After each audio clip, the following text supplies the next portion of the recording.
Il 50° è arrivato, Longarone si prepara a ricordare il Vajont con commemorazioni civili e cerimonie religiose. Qui, 50 anni fa, si stocca una frana dal Monte Toc.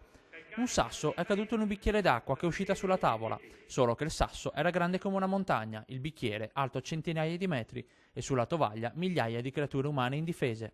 Così la descrisse il bellunese Dino Buzzati, e quell'acqua annientò Longarone, colpì Erto, Casso e Castellavazzo, e la sua onda di morte arrivò fino in Valbelluna. 1910 vittime, paesi cancellati, famiglie distrutte.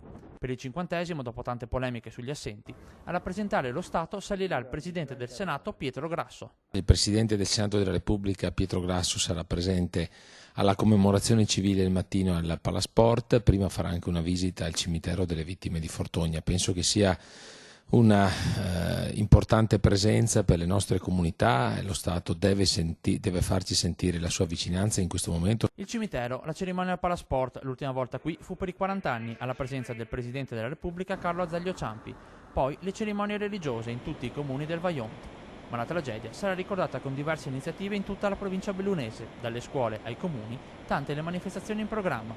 Ma il dramma del Vajont è stato dramma di tutto un territorio. Così i sindaci della Valle del Piave, da Longarone a Feltre, lanciano un appello a tutti i loro cittadini: esporre fuori dai balconi la sera del 9 ottobre un lumino, una candela per ricordare le vittime, un fiume di luci per il Vajont per non dimenticare. Pensiamo che sia una modalità con cui possiamo coinvolgere un po' tutti i cittadini, se vogliamo, nel ricordo del dolore, nel mantenere ovviamente alto il ricordo di questi accadimenti, ma soprattutto ci serve per ricordarci di ciò che è avvenuto e quindi per fare in modo che la memoria non si estingua con il passare degli anni e quindi rimanga sempre viva in noi.